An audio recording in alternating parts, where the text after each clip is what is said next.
Greetings, all. It's time for the Patreon preview. I'm Andrew, and this is.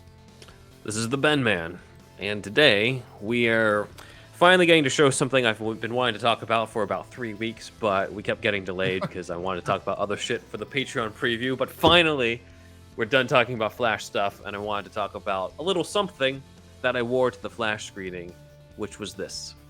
A utility belt, along with my usual quick change Batman for that. But yeah, NECA has produced a utility belt replica that you can wear, that snaps in, and has different little capsules in it. So I figured we would talk about that for a little bit. So this is something that I've been wanting. Well, maybe not something that I've been yearning for when I was a kid. When I first found out about it, I'm like, I got to get on that shit. Because as an adult, I've kind of gradually become more of a props guy than a toy guy. That doesn't mean that I dislike toys. It doesn't mean that I'll throw out toys when people give it to me. I still have, like I'm just showing a Funko right now. Like I still have Funkos. I just don't often buy them. I might get it if it's like something I'm really into. Like around the time that the Schumacher cut stuff was going around, I got myself the Funko Kilmer Batman. For that. So but I don't usually get a lot of that, but I do like props. I've got this utility belt. I've got the Shakespeare head replica from Batman 66. I've got a T-Rex, a jumbo penny, and a Joker card here, just for the Batcave. It's kind of like a live cosplay type of thing that I kind of like having, where I'm just like, all right, well that can be there. Like the Shakespeare head thing is kind of subtle too, because like if you know, but if you don't, just looks like I like Shakespeare. So like I like that aspect, but sometimes with toys or statues, because I know at one point we talked about like the Keaton toy, the Keaton statue type of thing, and I'm like, I'm not sure if I even have fucking room for this, but I'll make room for this, the utility belt. So this is really special. I was actually coming down with something with a cold during the day that I got this utility belt, so this really made my day on it. But not only can you wear it, but it is something that is adjustable in the back. You can adjust it for up to size 51 waist. So it is available for any sized Dark Knight out there. If you saw us on the Flash podcast, I got to see I got to show some aspects of this to Andrew and Andy over there. But this does snap in, just like the actual belt in the movie. So that's awesome. There we go. There's the snap. And another thing that's cool is that each part of the utility belt has a little gadget as part of it. It comes with a whole collection of different gadgets, so I will kind of show some of the visuals that they have here, because that's probably going to be a little easier for them to see. But here we go. So this is what they have available: Batman Utility Belt Replica Bundle. It does come. You have to get it from the NECA website, but the belt itself does come with its own grapnel gun, as well as their replica of the Batarang, as you can see here, along with a whole bunch of the different gadgets that I'll go through as we go through the different pictures. So the grapnel gun, as well as the Batarang, are magnetic and stick to the utility belt. For the grapnel gun specifically, that is like in the movie, where you get to see it kind of attached to the belt. It's also a grapnel gun that you can't fire it, but you can basically split it in two. It comes apart for you to be able to put it together, just like Keaton in the '89 movie. So that's cool. The Batarang also does fold, like you see here, and it is magnetic, no matter how you fold it. So that I thought was pretty awesome. Then you have other aspects here. You have these smoke pellets that are actually a good representation of what the smoke pellets were designed to look like in the movie. You have a Batmobile communicator. That's what he uses to, say shields to the Batmobile. That's cool. And you also get an aspect of it where it snaps off, and you get to see kind of, I guess that's sort of a monitor for a scanner if he's scanning something. But you have that on both sides, so that's awesome. The Batmobile communicator also does magnetize to the front of the utility belt as well. And the other picture here is showing how it can be adjusted for different sizes as well as snap together. Then we get all the different gadgets that we have here, which I thought was pretty cool. You've got, I'm looking at the box here for explanations on each one, because they're not necessarily apparent. And I showed this to Alex of the Night of the Batman podcast, and he just thought these looked like. I'm just putting this out there because I know people are thinking it. It looks like a whole bunch of dildos right here on the left, but they don't look as People dildo-like. always say it looks like a dick. It Like, doesn't come look on, man. as dildo-like when you put it in the utility belt, as you can see. It is, or maybe it does, but it looks more like it because of the head in at the You top of know, these. yeah, I could see why, I guess, but just let it go, man. It's fine. I don't think he's alone in thinking that, but yes. So we get you get a torch, uh, a taser. No, it does not work. It's supposed to just represent a taser. A scanner, a micro camera. No, that does not work. A rebreather. Again, does not work. Do not try to go underwater with it. Um, Gas pellets. Unfortunately, the gas pellets do not come out, and they're just kind of stuck in there. And Let's see. Among these, the scanner is the only one that actually kind of. I'll show it to you. I'm going to switch views over here, but you can kind of separate it a little bit so for it to scan. And I actually did this in when I did the table read Tuesdays table read for the Sam Ham reading. Right, I brought up that the scanner at one point Bruce Wayne uses the scanner out of the utility belt to scan a package that Joker sends over. So this did come in handy when I was part of that table read. You guys can check that out at Table Read Tuesdays on YouTube, where I played Bruce Wayne. And there's even a part where Bruce Wayne says that he feels naked without the utility belt, and that's where I held up, of course, my NECA utility belt. So that came really in handy for that reading. But a lot of this as well was inspired by a book that many of our audience members might be familiar with, which is comes from Dorling King. I forget how to pronounce it. Kindersley. I forgot how to pronounce it. Shit, it was part of my childhood. But they were the ones that always had these scholastic type of books. I'll switch views so you can see it better here. But they had one on Batman. It was the Ultimate Guide to the Dark Knight, and it was by Scott Beatty and had art by art director Rob Perry. But along the way, it had a breakdown of the different gadgets inside Oh, the that's utility cool. belt. And as you can see, it's very similar to what NECA ended up doing. And the Bat Force Radio podcast did an interview with some of the guys at NECA on who sort of designed this. That's Stefan Folkens and Marty Henley, and they confirmed, yes, this was the inspiration for the NECA utility belt, for you to be able to not just display it but also wear it and, like, take gadgets out of it and shit. So like that's one of the best parts of this utility belt, because you didn't see the gadgets come out like this in the movie. It was pretty Mhm. much he had a batarang, he had a grapnel gun, and you saw the communicator, but you didn't really see him take it out of the utility belt that much. So it was still kind of mysterious how this thing worked, especially because you don't see any pouches on this. It's just these cylinders. So what's in the cylinders? You can also see the inspiration for being able to snap off part of the utility belt, like you see here at the top.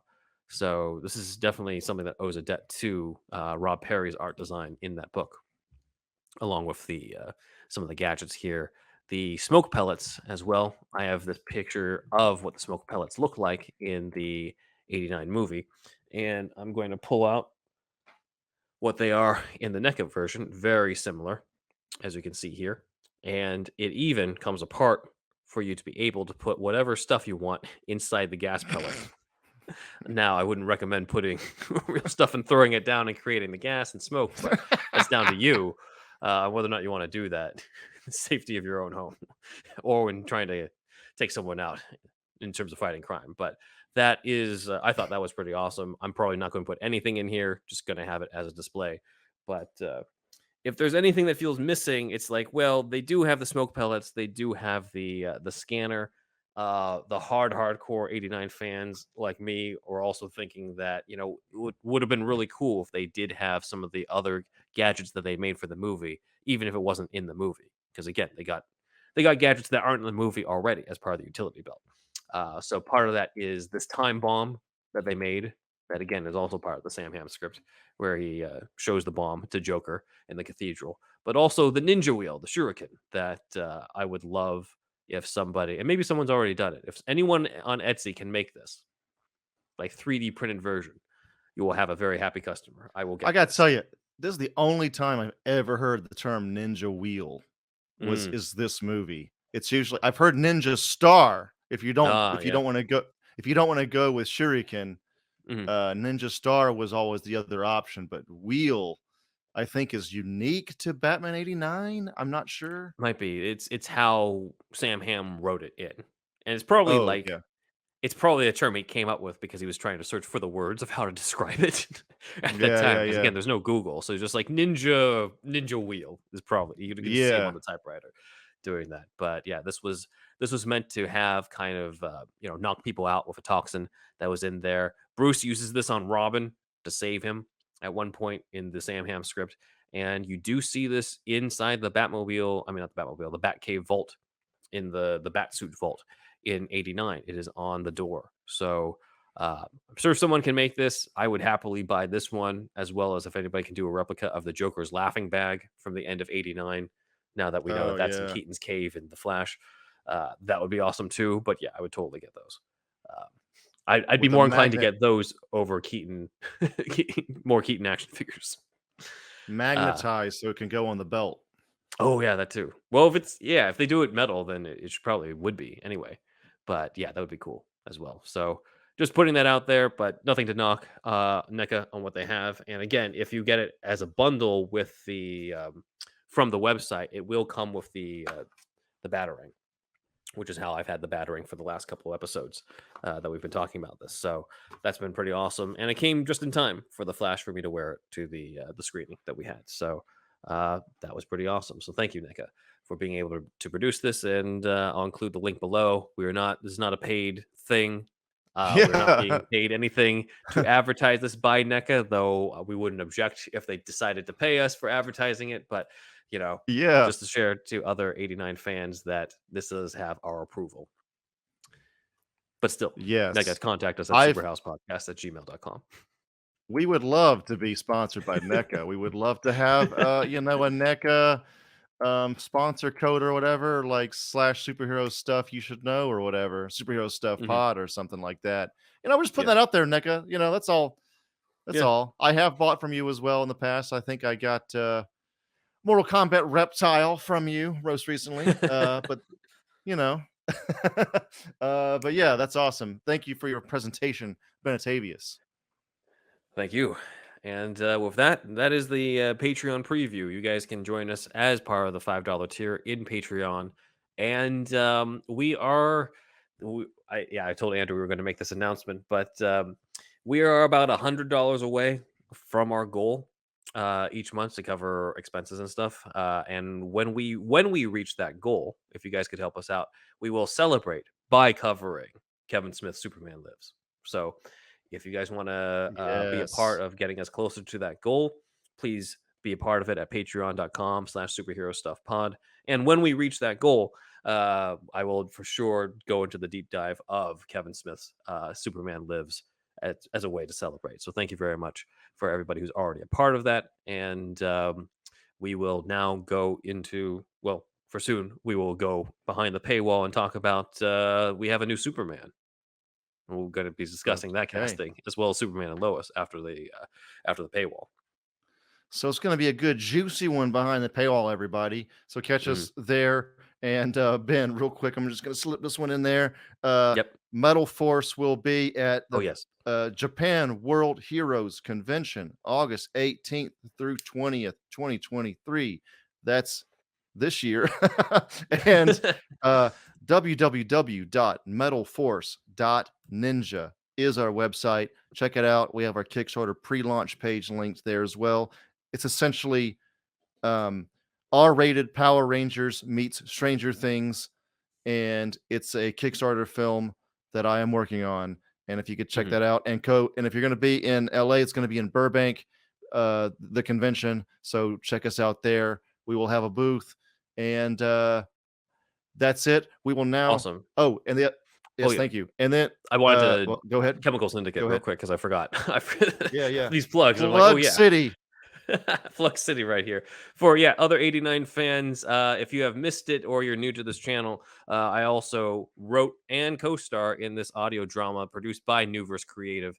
That is Batman 89, Case of the Chemical Syndicate. If you wondered about the origin of this Keaton Batsuit, I have a possible version of what could have happened with him in that Batsuit. It is a prequel to Woo! Batman 89 that is an adaptation of the very first Batman story, the very first Batman detective story, Detective Comics number 27 by Bill Finger, but rewritten and produced as a Batman 89 prequel. It does have the Danny Elfman Batman theme. It does have a sound alikes of Batman and Gordon, and there's a little something plot wise that I put in there that connects it to Batman 89. So check that out.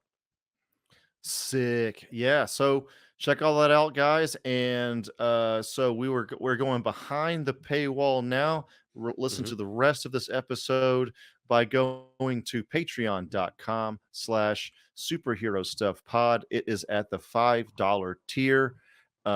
We have a $1 tier, but that just gets you a shout out. Basically, it's more or less like a tip jar. The Hmm. $5 tier is where you can listen to all of these Patreon episodes.